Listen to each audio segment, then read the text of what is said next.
You see, your body was so important to him that he took personally responsibility for the forming of your body. It is not created, your body is not created, it's formed out of the dust of the earth.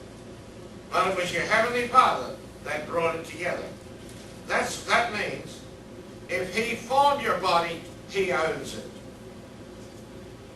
Not Satan. Not the devil. Or whatever name you want to give to it. Your body belongs to the Lord. Because your body is the temple of God. Okay. Then it says here, the Lord said to Satan, have you considered, this is verse 8, my servant Job?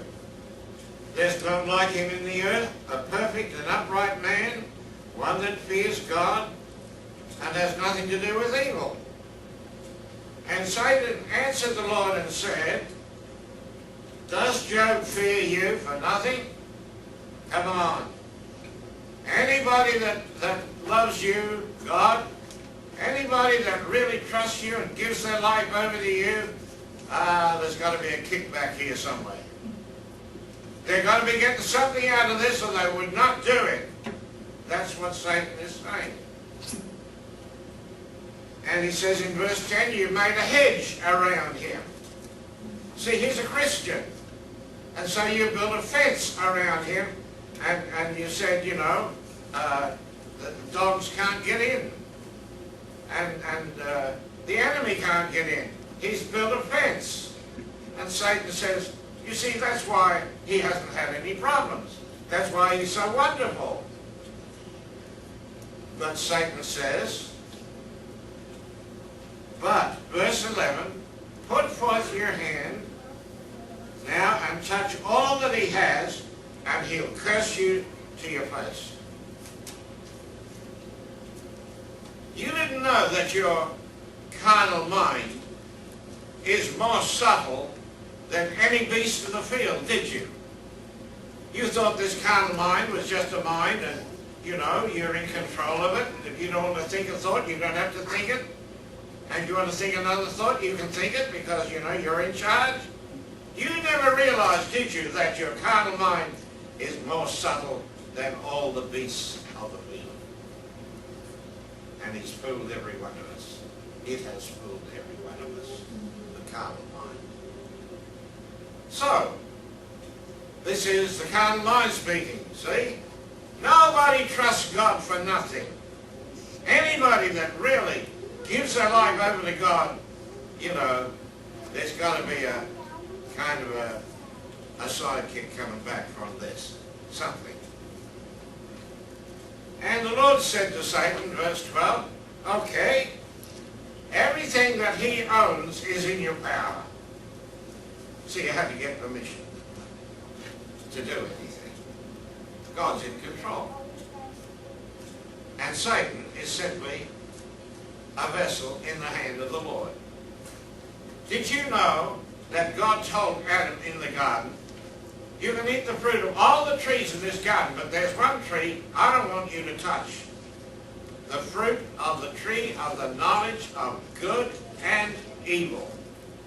How many of you people took note of what God said? How many of you people have rejected any idea that there is such a thing as good and evil in this world? Oh, you said that wasn't for us. That was for Adam. Who do you think you are? That's who you are. You're the living soul that he became. You see? When God said, don't eat the fruit of that tree, he was talking to mankind, not just to that man, but to mankind. And yet every one of us have settled for the fact that we say there's good and there's evil. Good and evil are concepts of the natural mind. That natural mind is an enemy of God. Do you think it's going to help to tell you the truth? No, sir. Not a chance in the world. This carnal mind will never tell you the truth. It will lie to you every time. So, this Satan now is going after Job, according to the parable. Now don't get any crazy ideas that God said, Satan, go out there and mess up his life. No, sir. That wasn't how it is. You see, this is a parable. So it's written as a parable. So Satan goes out there and begins his work. And he destroys everything that Job owned. He was a wealthy man. A very wealthy man. But that wasn't the thing that God spoke about. That wasn't the thing that God told everybody about Job. He didn't say he's a very, very wealthy man. He said no. He said he's a righteous man. This man is a righteous man. Think about that. What a testimony. That's God speaking about him, not somebody's crazy ideas about him. That's what God said. He's a righteous man. I wonder what God would say if he was writing our testimony. Would he say we are righteous? Or we missed the mark somewhere along the road? So, everything goes wrong, and Job loses everything. What did Satan say? He said, you touch everything that he has, and he'll curse you to your face. Well, what happened? It says in verse 20, after everything had been ripped from him, Job arose and rent his mantle and shaved his head. Two significant things. He tore his clothes, which was an indication in Israel of deep, deep grief. And, if you like, against something that had happened to him. Shaved his head and fell down on the ground. And did he curse God? No. What does it say?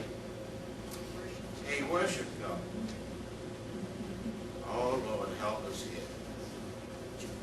When everything went wrong for you, did you worship God?